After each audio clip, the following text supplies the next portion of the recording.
Estamos de volta com mais um Tecnopolítica.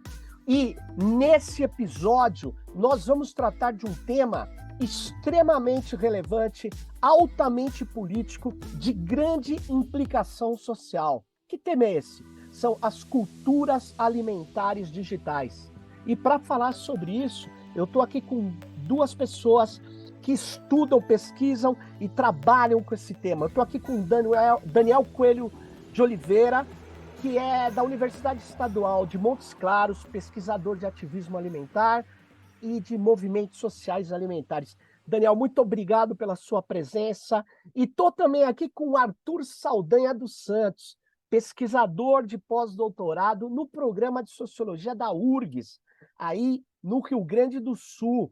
E o Arthur também é pesquisador dessa área, extremamente relevante, que você pode estar pensando. Mas, afinal de contas, o que é uma cultura alimentar digital? E eu começo esse episódio esclarecendo essa importante temática.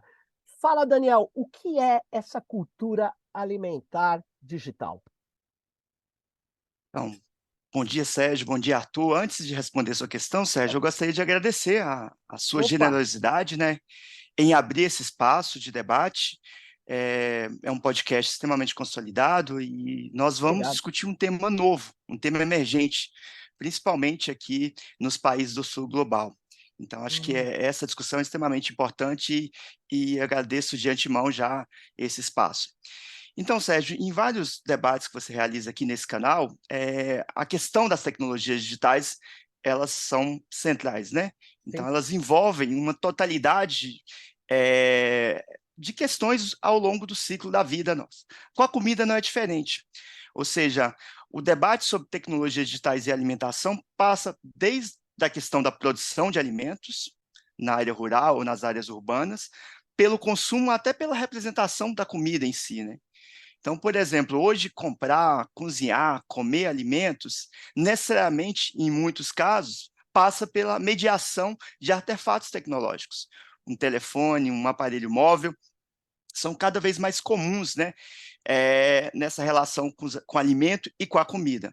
Ou seja, a questão digital, ela perpassa um conjunto de rituais ao longo do dia nosso. Possivelmente, alguns que estão assistindo esse podcast estão pedindo algum alimento via aplicativo ou Aí. cozinhando, por exemplo, a partir de um vídeo do YouTube ou outra plataforma social.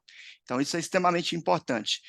E a ideia também é que esse debate, ele não é um debate neutro, ou seja, assim como a comida, o espaço da mesa é um espaço extremamente politizado, que envolve conflitos, posições, contestações, o espaço da alimentação no ambiente digital também é extremamente politizado. Ou seja, a alimentação debatida, discutida no ambiente digital, ela perpassa um conjunto de associações políticas, econômicas, ambientais, governamentais, por exemplo.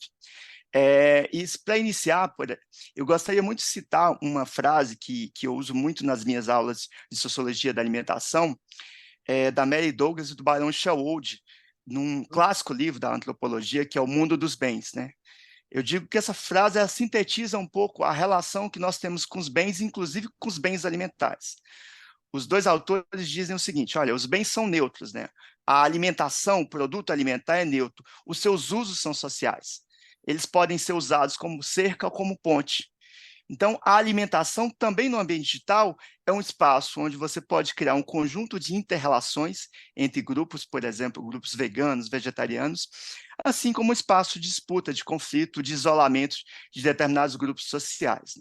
Então, a mesa é um espaço moral de disputa. A mesa virtual, a mesa no espaço digital, é um espaço também de conflito. Gostaria de passar para o Arthur para ele complementar também essa introdução inicial do conceito. Fala aí, Arthur.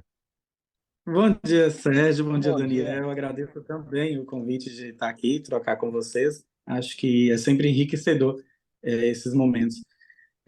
Bom, é só caminhando um pouco a mais também no que o Daniel já colocou, para a gente começar a pensar o que se configura como cultura alimentar digital. Antes de chegar nesse conceito, nessa abordagem, nessa definição, Basicamente, uns estudos que já partiram, então, de tentar entender um pouco como que esse universo tecnológico, podemos pensar assim inicialmente, essa coisa, esse outro ser que é a tecnologia, como isso vem sendo incorporado aos poucos no dia a dia, nas interações, enfim, principalmente nos comportamentos alimentares das pessoas. E essa transformação, ela acontece não só nas formas como as pessoas vão interagir, mas, enfim, em como essas pessoas, como a gente consegue captar essas dinâmicas, interpretar essas dinâmicas nesses meios. Então, do ponto de vista de pesquisa social, isso tem interessado porque isso modifica até a forma como você, enquanto pesquisador, enquanto pesquisadora, vai conseguir aprender esses comportamentos, essas dinâmicas que o Daniel já inicialmente citou, né? De você sentar à mesa, se alimentar, de compartilhar isso digitalmente, enfim. É interessante isso, porque isso tudo vai desembocar, então, numa abordagem, né? Uma abordagem ela tem que ser capaz de dar conta disso tudo, não só a realidade ali acontecendo, mas ao como você vai chegar nessa realidade. E uma outra questão ainda para a gente também pensar inicialmente, antes de chegar à definição do termo, que o Daniel já sinalizou um pouco, é de como a alimentação ela vem se tornando central para se entender, para tentar entender como que as pessoas vão se comportar ali de modo online e tal, e como que isso vai se sendo interessante.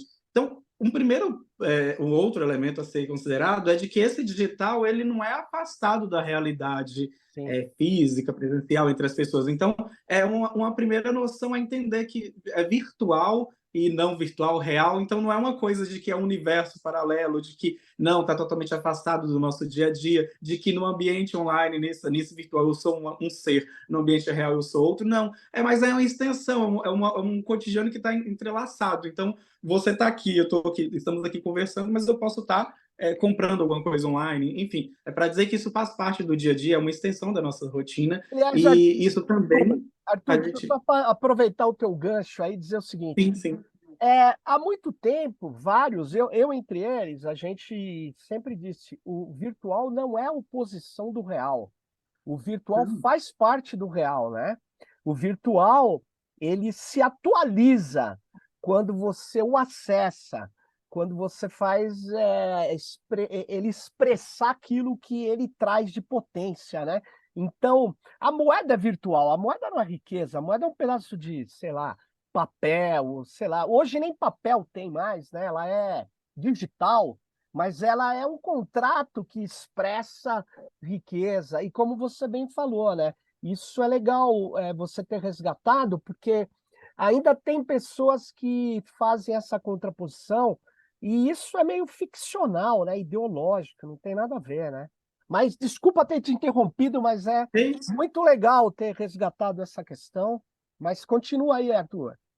Certo, certo. E justamente, enfim, achei interessante resgatar isso, justamente para pensar, para a gente pensar que quando o Daniel, inclusive, já mencionou de você politizar, de trazer questões que geram reflexão relacionada à alimentação, é para pensar que, então, de fato, é tão cotidiano, é uma extensão da nossa vida diária, que as pessoas utilizam as plataformas para você alcançar um número maior de pessoas, para você colocar a sua perspectiva em análise também por outras pessoas. E isso desemboca no que a gente também vem chamando, é um termo já antigo, mas relacionado ao digital um pouco mais recente, que é a noção de ativismo, que é você se posicionar em termos políticos, enfim, em uma discussão em que envolve outras pessoas que também vão opinar sobre determinado tema, como eu já falei, pelo viés político, e isso vai aumentar, vai ampliar, vai alcançar um número maior de pessoas e vai refletir sobre determinados temas e quais os impactos desses temas, principalmente relacionados à alimentação, no caso nosso aqui, de forma a ter esse impacto na sociedade. Então, é interessante pensar, porque esses são elementos que vão ali caminhar para essa estruturação inicial da abordagem de culturas alimentares digitais, e isso vai influenciar como essa abordagem vai ser previamente definida. Então, esses são alguns elementos que a gente é importante citar, mas um outro elemento que eu já gostaria de pelo menos colocar aqui agora, a gente vai avançar um pouco mais na conversa sobre, é de como que esse dia a dia nosso ele não se afasta do digital. Por exemplo, as questões de desigualdades. A gente vive desigualdades no mundo real, e eu gostaria de colocar isso mais no sentido problemático, porque não é o mundo real. O mundo real e virtual, o digital é a Presencial, mesma o coisa. mundo presencial. Isso. No mundo presencial, então a gente já vive essas desigualdades e como que isso vai permanecer no espaço digital, tendo em vista essa continuidade, essa extensão da nossa vida presencial, podemos pensar assim. Então, isso também, esses elementos também, principalmente no que eu e Daniel nós temos trabalhado recentemente, é, entra ali na abordagem de culturas alimentares, mas de modo sutil, e é aí que a gente entra no sentido de repensar o conceito. Bom, esses são os elementos para a gente começar a pensar culturas alimentares digitais, e aí eu já retorno para a gente pensar junto, Daniel. Antes do Daniel falar, eu aproveito e encaixo uma coisa, que é o Perfeito. seguinte: muitas pessoas podem falar, mas o que que alimento tem a ver com política? Bom, agora eu entendi que o digital tem a ver com a cultura alimentar, porque várias pessoas estão hoje assistindo o YouTube, como vocês falaram, e vendo receitas, aprendendo coisas novas. As comunidades quilombolas estão mostrando uma cultura alimentar que o cara da cidade não sabia. Os indígenas estão mostrando que eles não são aquilo que passava nos clichês da Rede Globo, que eles comem e comem melhor muitas vezes do que a pessoa que diz que tem uma enorme capacidade de escolher alimentos. Enfim, tem uma coisa que tem uma disputa. E aí que eu queria entrar. A alimentação é uma disputa política, não é isso? O jeito com que a sociedade se organiza para se alimentar, né, não é igual em todas as classes, em todos os rincões do país. O que que isso o digital capta isso ou isso que eu falei é um exagero? Daniel, diga aí. Não, isso é o tema, a questão é muito importante, né? O Arthur começou a tocar no tema sobre ativismo, e ele vai certamente aprofundar um pouco mais agora, né? E eu diria que, além do ativismo, tem um outro conceito acadêmico que tem relação com a sua questão, que é a ideia de politização do consumo. Nós temos aí no Brasil autores e autoras que discutem isso, né? A Fátima Portillo, a Lívia Barbosa, o Can Klein, que é um ator latino-americano, Sim, e, no fundo, o que esses autores estão dizendo, né? Que durante muito tempo a ação política do cidadão ela foi separada de uma ação particular do consumidor, né? Então hoje é, é possível visualizar que todo ato cotidiano ele pode ser também uma ação política. Ou seja, quando eu opto por comprar um arroz orgânico do MST, sim. e faço com que essa ação política minha também seja uma ação pública, por exemplo, compartilhar minha ação no Twitter ou no Instagram, de certa forma eu me posiciono politicamente frente a um sistema agroalimentar, ou seja, eu optei por um produto agroecológico produzido por um movimento extremamente combatido, por exemplo, pela direita brasileira. Da mesma forma, quando eu decido consumir produtos numa cadeia curta, como você destacou, né, de agricultores familiares ou de comunidades tradicionais, de certa forma também são ações políticas, ao invés de optar por produtos de grandes redes de supermercado. Então, essa ideia de politização ela é extremamente importante no sentido de que os atos privados, eles são atos que têm repercussões públicas, né? E hoje há também um conjunto de consumidores que têm denúncias públicas também vinculadas à temática alimentar, por exemplo, de grandes redes de supermercado que compram produtos de desmatamento, ou redes de supermercado que têm uma prática discursiva, de repente ambientalmente correta, e incentiva o desmatamento aqui próximo de Montes Claros, por exemplo, no Rio São Francisco. Então, você tem um conjunto de ações vinculadas à pauta alimentar que são extremamente importantes do ponto de vista do debate político. E eu acrescentaria outra dimensão do político, Sérgio. Eu já citei isso em vários momentos, deve sair numa publicação. Em 2021, por exemplo, o ator Wagner Moura, ele fez um ato em São Paulo de lançamento do filme Marighella, e numa refeição aparentemente banal, de comer um camarão num assentamento, inclusive um camarão doado por um restaurante, o tema se transformou num ato público, né? seja, o então filho do presidente, Eduardo Bolsonaro, postou um Twitter criticando a alimentação como uma alimentação Nutella, uma alimentação elitizada em um assentamento do MTST. E é engraçado porque, naquele momento, o Brasil passava por uma grave crise de insegurança alimentar, né? Ou seja, mais de 30 milhões de pessoas estavam passando literalmente fome, na fila do osso. E há, por exemplo, parte de uma elite da direita, a ideia de que a alimentação ela tem que ser, de certa forma, hierarquizada, né? Há alimentos que são interditados para determinados grupos sociais e alimentos que são permitidos, a ideia de uma alimentação básica. Então, esse debate também, ele perpassa o debate político, ou seja, a alimentação, ela, em vários momentos, eu citei da questão do MTST e do camarão, mas o debate sobre o arroz agroecológico do MST também tem discussões interessantes. Ele opõe, dentro da esfera pública de algumas plataformas de mídia social, essas posições divergentes de atores políticos do campo brasileiro. Então, acho que a gente está, inclusive, sintetizando um conjunto de dados que tenta apresentar essa extensão da mesa, ou seja, como que a alimentação ela pode ser vista como uma esfera de embate entre atores políticos, por exemplo. E esse embate, Arthur, ele é feito sobre várias dimensões, né? A gente estava conversando aqui antes de começar, e você, Arthur, estuda muito a questão do veganismo, né? O veganismo, antes de mais nada, é um movimento político, né? O que você diz sobre isso, cara? Para a gente pensar, enfim, analisar a questão de atuação do veganismo e principalmente o que o veganismo tende a contestar, a questionar, acho interessante a gente caminhar um pouco ali para tentar entender um pouco mais a questão do ativismo alimentar.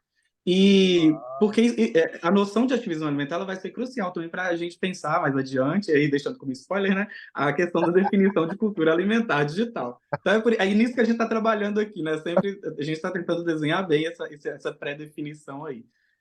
E ativismo alimentar, a gente tende, é bem comum, digamos assim, comumente na produção científica, vem sendo analisado por esse viés mais democrático, né, de movimentos sociais, na luta contra, contestando o sistema agroalimentar, e por aí vai outras dinâmicas. Mas tem outro viés, e é uma brecha, a própria definição de ativismo alimentar como a contestação, enfim, relacionada ao alimento, dá essa abertura. Esse viés mais conservador também se enquadra como um ativismo alimentar, na medida em que promove a sustentabilidade, promove alimentos saudáveis, entre aspas, mas uma vez que esses alimentos, enfim, mesmo que esses alimentos estejam relacionados com desmatamento, com a produção de animais produzidos de forma inadequada.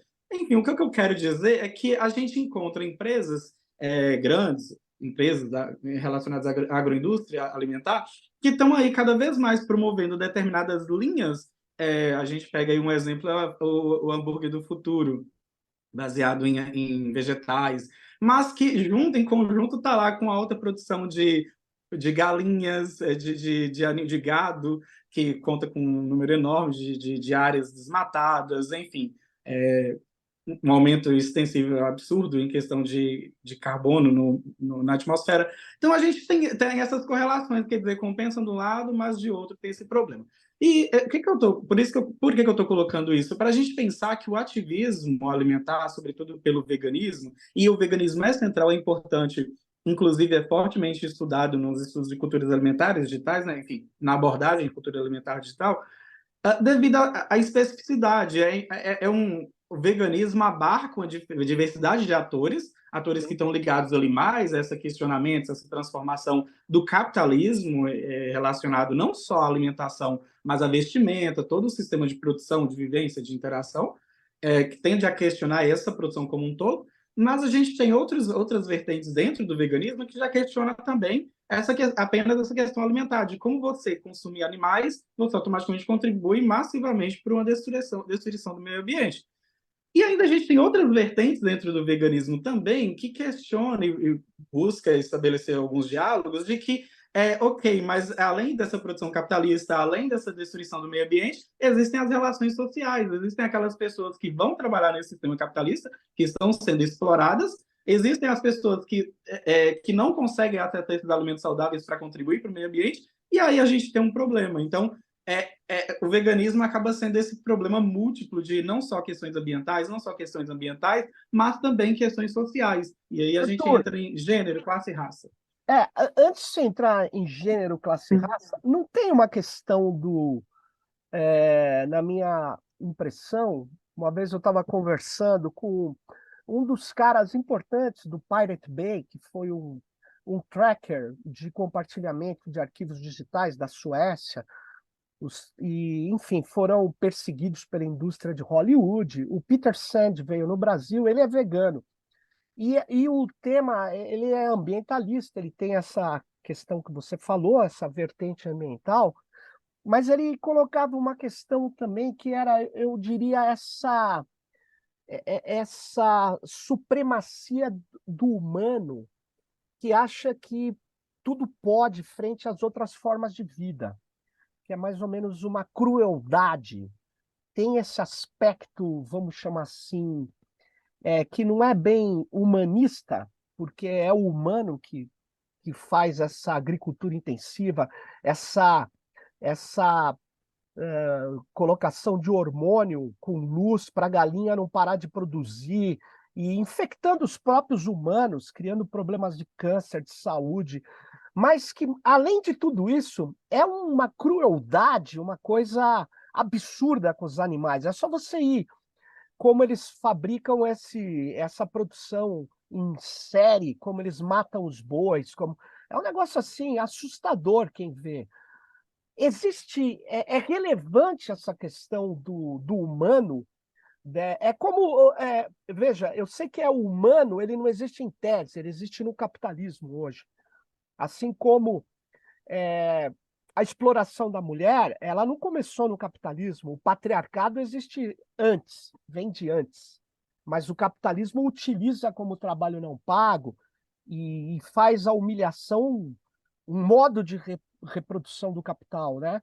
Mas a pergunta é: existe também essa dimensão na prática, no caso do vegano, da crueldade, de reagir contra a supremacia do humano? Esse Sim, antropocentrismo.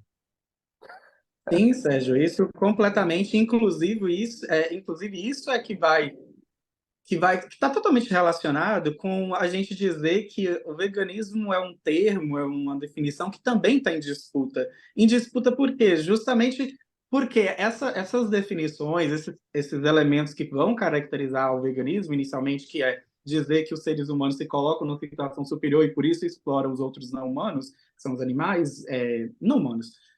Isso é o que definiu a noção de veganismo inicialmente. Então, ótimo, a gente precisa de uma vertente que lute a favor dos animais não humanos, os bichinhos, de certa forma. Então, a gente precisa de uma vertente que apoie isso. Foi a primeira definição para veganismo e avançou em relação a isso.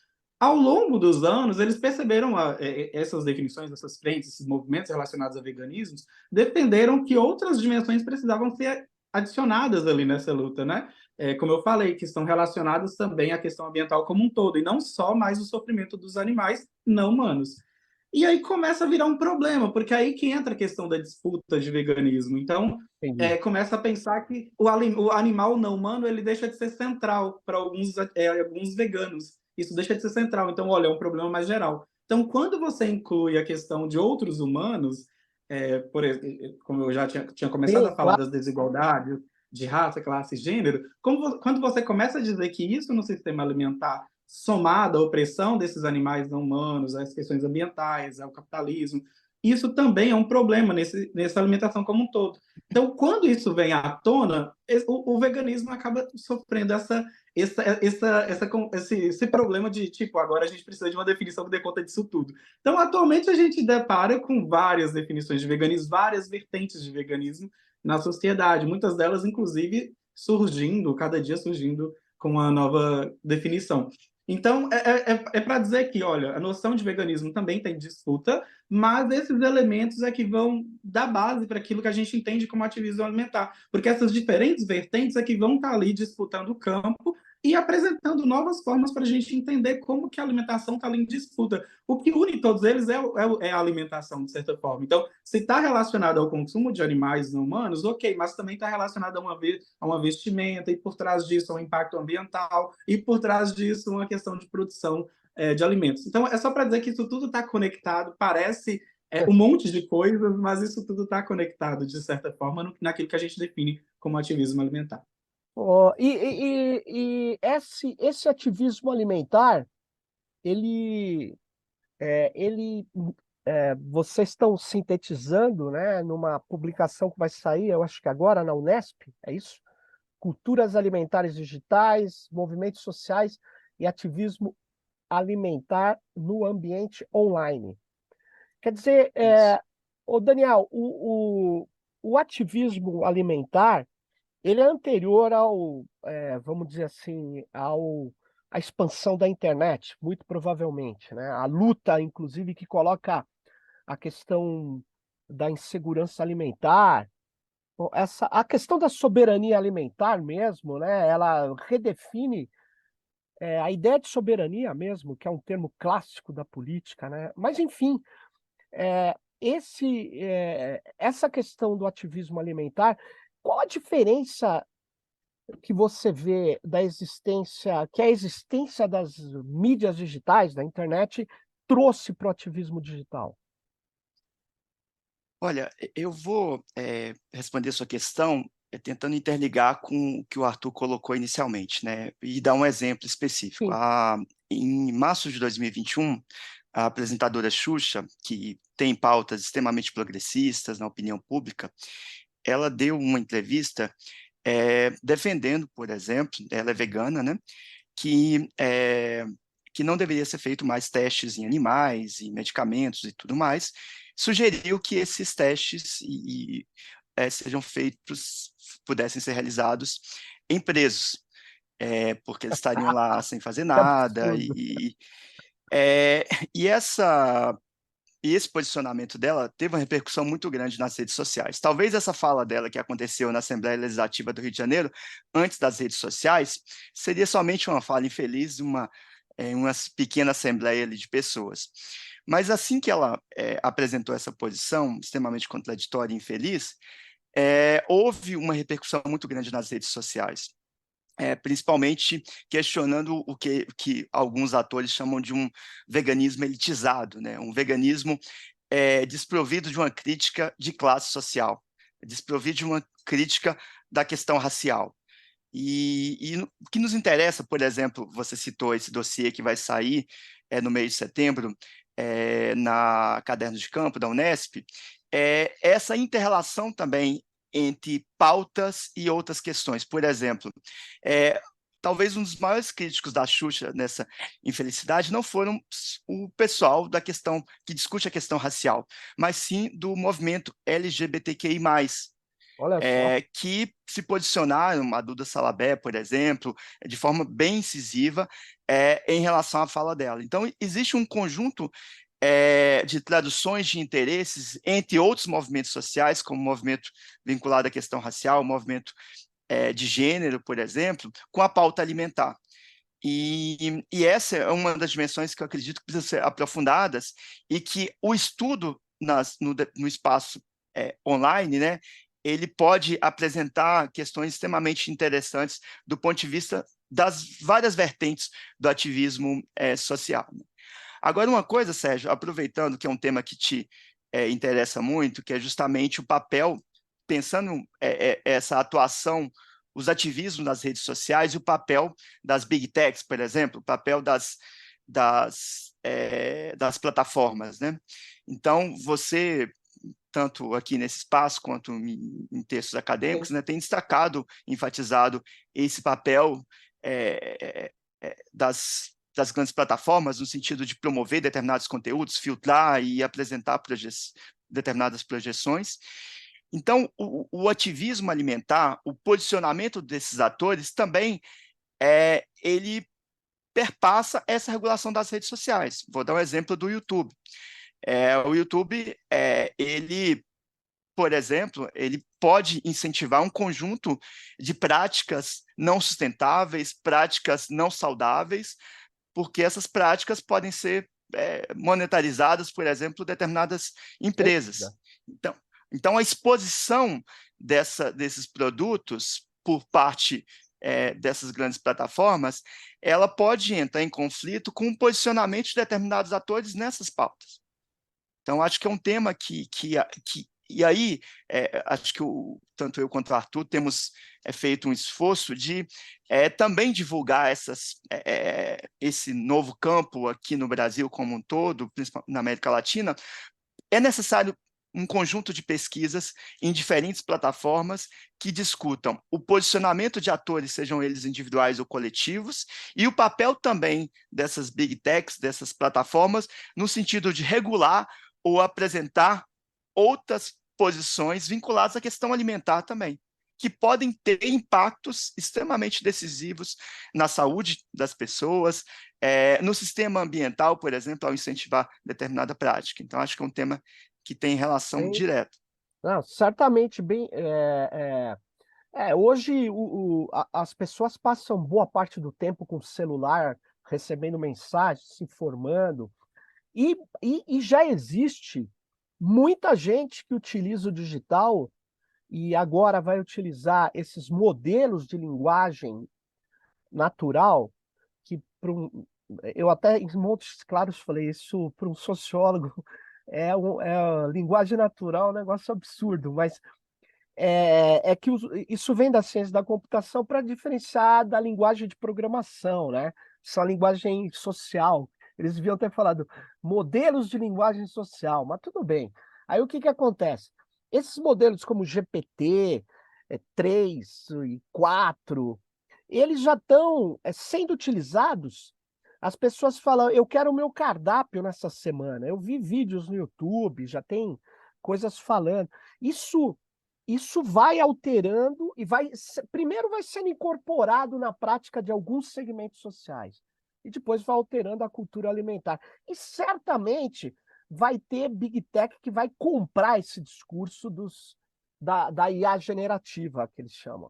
Vai comprar para poder continuar vendendo, como eles estão fazendo, né? As plataformas transformam qualquer dado em forma de ganhar dinheiro. Como que vocês veem, então, esse futuro imediato aqui? Vocês acham que o ativismo ele pode ocupar mais as redes e transformar positivamente em algo mais saudável, mais vinculado à produção agroalimentar das famílias? Vocês estão vendo acontecer isso no digital hoje ou não? Esse uso do digital para beneficiar os próprios movimentos dos produtores, não dos ruralistas. Arthur, quer começar? Pode. O que você acha? Sim. Não, eu acho interessante até para poder retomar, enfim, pegar o caso que foi a minha tese do doutorado, que foi, eu estudei o afroveganismo. Isso, eu estudei o afroveganismo, o movimento afrovegano. E de lá, enfim, eu acho que tem alguns elementos que são importantes para tentar caminhar no sentido da sua pergunta. Quando eu me deparei com o movimento afro-vegano, eu fiquei chocado, né? Porque até então eu nem imaginava que tinha uma vertente de veganismo voltado para a questão racial. A princípio, eu achava que era só para a questão racial, inclusive, devido ao nome do grupo e tal. E depois eu fui me deparando, eu aproximei e vi, olha, tem 30 mil seguidores, isso lá em 2020, 2019. Então, 30 mil seguidores. Aonde? Sim, só que é pouco, isso no Instagram. E não, eu fiquei chocado porque era muito para o movimento. Mas depois, avançando nos estudos, aí eu falei, olha, gente, que legal. Significa que atinge um número considerável de pessoas, interessante. Fui avançando no grupo, e aí eu me dei conta de que tinha diferentes atores ali envolvidos nesse grupo. E mais ainda, tinha influencers afro-veganos que são influencers, que trabalham além do movimento afro-vegano em si. E aí que tá o diferencial. Aí tinha uma influencer desse grupo, inclusive liderança, que estava acho que com 340 mil seguidores. Aí eu percebi, falei, tá, a gente tem uma coisa interessante aqui, porque o impacto o reflexo desse movimento afro-vegano, ele vai atingir um número maior de pessoas, e tem um número gigante de pessoas interessadas que estão interessadas nesse tema. E foi aí que eu comecei, então, a pensar isso que você está colocando, de como que ativismo está, não relacionado à noção em si, né, de ativismo alimentar, mas como que influencers, celebridades contribuem para a ampliação de determinados temas, determinadas pautas, e como que essas pautas vão dissipando aí.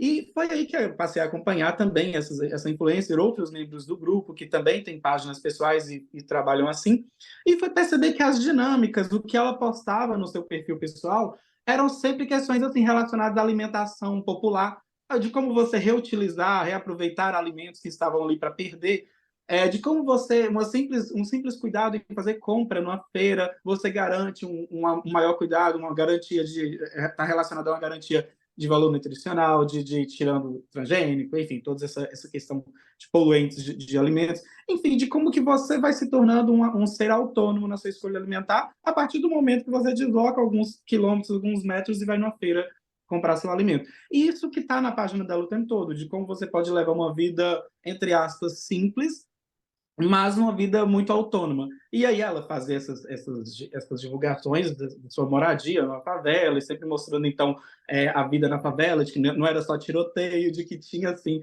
uma dinâmica ali simples, mas de muita alegria. E isso era o seu ativismo, isso é seu ativismo. E aí que eu fiquei chocado, falei, tá, gente, então a gente tem aqui uma pessoa que é influencer, vinculada a um movimento social, e que está discutindo e redefinindo, ampliando o que é o entendimento de um sistema alimentar, agroalimentar, podemos pensar assim, saudável, que pode ser saudável, sustentável e justo. Então, no sentido que você colocou, Sérgio, a gente tem deparado com estudos nesse sentido de que influencers digitais, celebridades, a gente pega uma Bela Gil, uma Paula Carrossel, enfim, tem atuado nesse sentido de ampliar, de promover que é possível, sim, você pensar, fortalecer sistemas alimentares saudáveis, justos e sustentáveis. Então, é nessa ótica que a gente está caminhando, e os estudos agora devem sair mais nesse sentido, o nosso dossiê, artigos também que eu estou fazendo, o Daniel, a gente está caminhando nesse entendimento de como que, voltando lá naquilo que eu coloquei anteriormente, de que o virtual não está desconectado desse presencial, é exatamente isso, de como que essas práticas online a gente pode utilizar, entendê-las como um meio de ampliar essas conexões, de ampliar o alcance e de promover esses sistemas alimentares saudáveis, justos e sustentáveis. Muito Nesse legal. sentido. Arthur, Mas Sérgio, diga, só Daniel, complementando a fala do Arthur, complementa aí. nesse final de semana, o nosso grupo de pesquisa, que é um Sim. grupo de pesquisa em culturas alimentares digitais, que tem atividades de pesquisa, mas também de extensão, fizemos uma oficina em parceria com o MST, no Armazém do Campo de Montes Claros. Então, o MST, por exemplo, é um dos movimentos sociais que tem, na minha visão, né, utilizado melhor as plataformas digitais, não só de divulgação, Sem mas, dúvida. por exemplo, eles têm um projeto Cesta Agroecológica em várias cidades do Brasil, que utilizam o WhatsApp, por exemplo, para compartilhar uma lista de produtos agroecológicos produzidos localmente e distribuído para consumidores urbanos. Da mesma forma, vários armazéns do campo já têm plataformas de comercialização dos seus produtos nas redes sociais. Então, é possível vários movimentos sociais, principalmente aqueles que têm um engajamento produtivo também, vinculado à agroecologia, utilizarem essas plataformas não só para um espaço de posicionamento político, mas também um espaço de comercialização, de incentivar esses circuitos curtos, né? E isso, eu acho que o MST ele conseguiu, inclusive, reverter uma imagem construída pela mídia, né, extremamente depreciativa, como um movimento que ocupava, destruía, e é um movimento que ainda coloca a pauta da ocupação como central, e ela é importante, a reorganização agrária do Brasil, mas o discurso da produção de alimento, ele sensibiliza principalmente a classe urbana, né? Os movimentos, os grupos urbanos, e o MST tem sido muito feliz em relação à utilização das redes sociais. E só para complementar, então, o que vocês estão falando, aqui em São Paulo tem uma feira do MST que, durante a pandemia, e por causa de algumas mudanças políticas, ficou suspensa, mas voltou esse ano. né? É uma feira no Parque da Água Branca que mostra a vinda de várias comunidades vinculadas ao MST, que produzem agroalimentos, né? E é um sucesso total, né? É uma coisa que mostra que é aquele slogan, né? Que era do Fórum Social Mundial, um outro mundo é possível, uma outra alimentação é possível, né? É, agora, eu queria voltar a uma questão que vocês falaram lá atrás, lá na frente, no início, acho que foi o Daniel que falou, citando uma socióloga, um livro que eu não conheço, mas a frase ficou, então eu quero que vocês me corrijam, mas eu quero discuti-la, essa frase com vocês. Vocês dizem assim, os alimentos são neutros, seus usos são políticos. Eu queria problematizar, se não for isso, vocês me corrijam. Então, assim, o elemento é neutro, mas o uso, porque eu posso tirar o alimento e colocar lógica. O elemento é neutro, o seu uso é que é político. Eu queria problematizar isso, porque para a gente. É uma questão que sempre está na minha cabeça. Eu não tenho certeza do que eu vou falar, mas olha só: nem tudo é ambivalente. Nem toda tecnologia é ambivalente. E para mim, então, nem todo alimento é ambivalente, nem todo uso é ambivalente. Uma bomba nuclear, né? Até o filme aí que está em moda agora, uma bomba nuclear, ela não tem um outro objetivo que não seja a matança em massa. Você fala, não, mas ela pode estar comigo, que eu quero a matança em massa para o bem. Cara, tudo bem que você quer para o bem, para o mal, mas o objetivo não é mutável, ele é exclusivo. Não tem como fazer uma bomba nuclear ela ser, exceto em Hollywood, quando vem um cometa na Terra, você manda para o cometa e explode e salva a Terra. Aí você cria artefatos de destruição em massa para impedir que cometas atinjam a Terra. Dá licença, isso é ficção. Mas vamos voltar. Existe, por outro lado, tecnologias como a própria internet, que ela é ambivalente. Então, tem coisas ambivalentes, tem coisas que não são ambivalentes, no meu modo de ver. Tem alimentos que nós devemos rejeitar. E tem modos de preparo também que a gente deve rejeitar e outros que a gente deve. Eu estou elaborando agora. Eu peço desculpas se eu estiver falando coisas improcedentes. Mas eu queria ouvir isso de vocês, porque, sei lá, quando é uma coisa muito. Eu tenho um vizinho lá na cidade de Gonçalves, do lado de um. Eu tenho um pedaço de um alqueire que desce uma montanha assim, que eu gosto de vista alta, e tem o meu vizinho, ele vai lá e fala: não, o mato está tomando conta de tudo. Aí ele pega aquele glifosato de não sei o que, dessas, e ele joga assim, cara. Passa meia hora, o que ele chama de mato tá morto, tá tudo queimado. Eu falo, cara, isso aqui é um crime. Eu fui atrás. É proibido no mundo inteiro, é liberado no Brasil. Então, aquilo é mais claro de ver. Aquilo tem que ser proibido. Não é porque ele foi inventado, que é outra coisa que em tecnologia o mercado gosta de falar. Se foi inventado e tem uso econômico, vai ser usado. Não é verdade. Não é verdade. Tem coisa que foi inventada que a gente tem que ser contra e que não vai ser usado, que tem a disputa, é uma disputa política, ideológica, tal. O que vocês acham disso em relação aos alimentos? Você não acha que se eu entendi bem, a frase ela precisa ser alterada, o elemento é neutro, o seu uso que é político. Não, o elemento também é político. Não, acho que você está correto. Inclusive, a partir dessa sua intervenção, acho que a gente pode dividir essa frase em duas partes. Sim. A segunda parte, os usos, eles podem ser usados como cerca ou como pontes, né? Isso é A verdade. ideia de que o alimento, seja na mesa física ou sua extensão digital, ele pode unir um conjunto de práticas. Por exemplo, Daniel Miller, que é um dos estudiosos desse campo, ele fez um grande projeto mundial, Por que Postar? Né? E ele destacava a ideia de que o alimento em si, as cerimônias, elas são espaços onde o mais importante é criar relações, mais do que o fato em si. Agora, você está correto, acho que é importante sua reflexão, porque pensando, por exemplo, num alimento, na diferença de um alimento que é produzido de forma agroecológica pelo MST ou um alimento que é produzido de uma maneira transgênica por uma grande empresa de, de commodities, né? Então, Qualquer um. ou seja, há uma diferença muito grande entre a produção transgênica de um agricultor familiar ou de uma comunidade tradicional em relação a um produto transgênico de monocultura numa área desmatada do agronegócio, que a gente sabe o perfil. Então, acho que a sua observação é importante. Eu acho que a gente, nesse caso específico da alimentação, seria interessante, reformulando, utilizar somente a segunda parte, porque se tratando de alimentação, principalmente, aí concordo com você, talvez em outras áreas, o alimento, a composição, o processo em si, ele não é neutro. Até por isso que Não. os ativistas, né, a maior parte dos ativistas, se concentram justamente no processo como um todo. Eu acho que a sua observação é Tá extremamente certo. importante e principalmente para reformular a primeira parte. A segunda parte, eu É, acho que ela mantém. a reformular a primeira parte, ou seja, pegar a segunda e botar na primeira também. Que tem, é óbvio que, por exemplo, Arthur, eu estou estudando inteligência artificial, muito rapidamente aqui. Aí, o que acontece?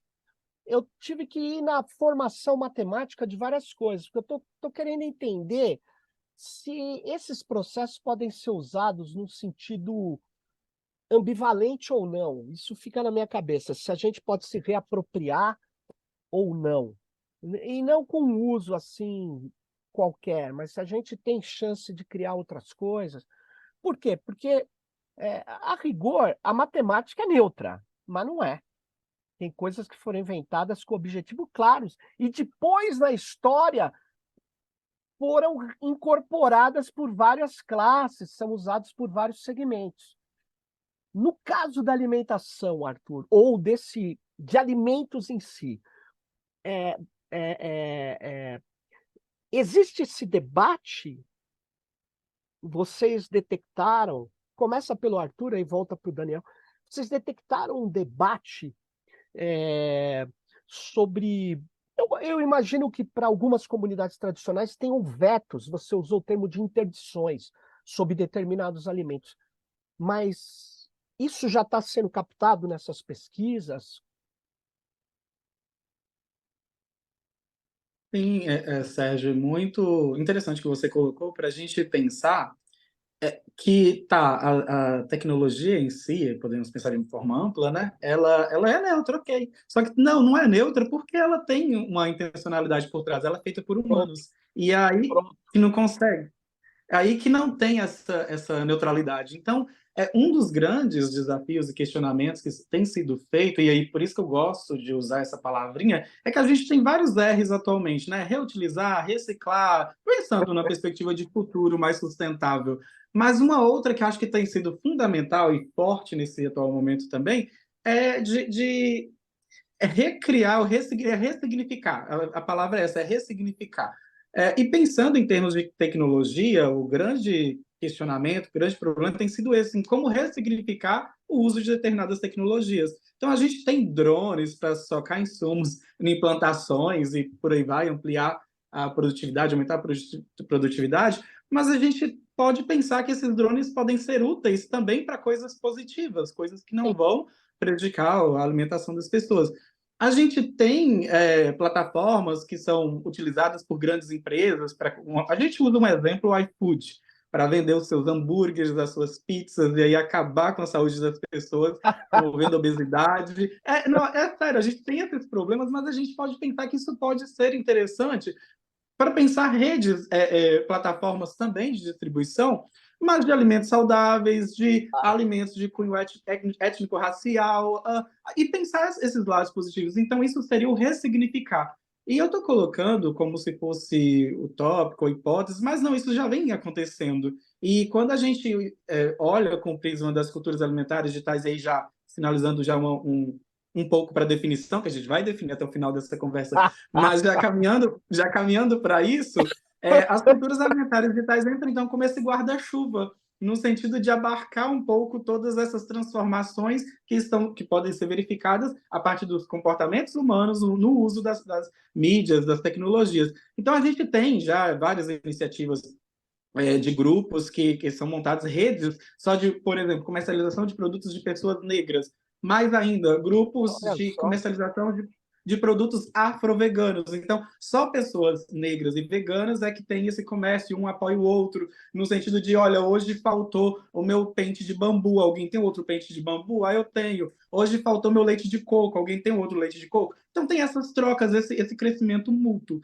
Então, isso é concreto, isso já existe, e por isso que eu falo, acho que o ideal seria a gente tentar caminhar cada vez mais, os movimentos, ativismo já vem fazendo isso, mas a gente poderia intensificar um pouco mais essa noção de redefinir, ou enfim, repensar essa noção de os usos das plataformas de mídias sociais, mídias digitais, internet, de modo geral. Só um ponto inicial. Vai lá, Daniel. É, só para uma outra questão importante, né, nessa ideia do nosso grupo de pesquisa que estuda, mas também atua, a gente também não pode deixar de considerar, e o Arthur começou a tocar nesse tema, que a ideia de uma certa desigualdade de acesso, de infraestrutura para diferentes grupos, né? Então, nós não podemos desprezar que comunidades urbanas, por exemplo, aqui de Montes Claros ou das grandes cidades, e comunidades rurais tradicionais, antes do debate sobre o digital no digital, elas estão lutando pela vida, por água, por alimento, por viver naquele território ambientalmente conservado, e a questão digital ela pode chegar depois, porque eles simplesmente não têm acesso. Entendi. Então, Sérgio, a gente discutiu um pouco sobre isso aqui em Montes Claros, né? Justamente que muitas comunidades simplesmente não têm acesso à internet. Talvez a primeira opção dada a elas foi uma antena do Elon Musk lá, e que a gente sabe todo o processo em relação à privacidade que isso envolve. Então, a questão do debate, ele perpassa anteriormente a garantia ou de outras garantias mínimas, né? De dignidade para essas comunidades. Lógico que a gente entende que o acesso ao digital, à rede, ele permite um conjunto de, inclusive, posicionamentos políticos Claro. de denúncia àquela condição. Ou seja, comunidades podem ser reconhecidas também pela forma com que elas conseguem se posicionar nas redes e com isso angariar um apoio da opinião pública, de governos, e isso ter respostas mais rápidas, né? Mas a gente também não pode desprezar que existe uma profunda desigualdade de acesso, principalmente em áreas urbanas periféricas e áreas rurais de determinados grupos sociais. Então, acho que isso é importante pensar e que outras pesquisas também possam aprofundar dentro dessa temática. Nossa, muito legal. A gente chegou a 50 minutos aqui desse episódio sobre culturas alimentares digitais. 50 minutos e a gente não definiu o que são culturas digitais, desculpe, alimentares digitais. Então eu vou, para fechar, porque senão o pessoal que edita aqui fica muito bravo comigo, eu quero agradecer aqui, Daniel e Arthur, por vocês trazerem esse tema fundamental, não só da pesquisa, mas também do ativismo aqui no nosso país, quer dizer, no mundo todo, né?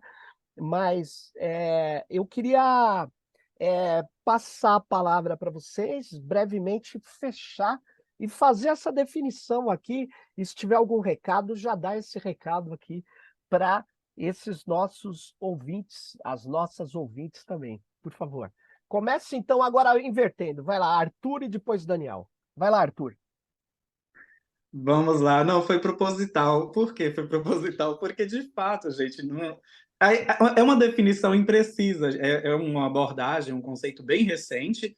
Como eu falei, a questão do ativismo alimentar digital ganha intensidade em 2018, mas só em 2020 é que surge a abordagem, conceito de ativismo alimentar, desculpa, culturas alimentares digitais. Então é relativamente novo e muita coisa ainda precisa avançar. Mas, como eu já tinha mencionado anteriormente, é uma abordagem / conceito que é um guarda-chuva, que procura dar conta desses diferentes comportamentos representações, identidades, ou formas de relacionar o cotidiano das pessoas, né, relacionadas à alimentação, em plataformas de mídias digitais, ou com uso de tecnologias. Então, como eu falei, a gente vai ter atuações de empresas, atuações de indivíduos, ativismos, influências digitais ou não, comunidades veganas ou não, culturas alimentares de modo geral, igual a gente vê uma hashtag enorme aí defendendo o nosso pão de queijo. Então, são essas representações, esses elementos, todos os elementos, que fazem parte do que inicialmente está sendo pensado enquanto culturas alimentares digitais.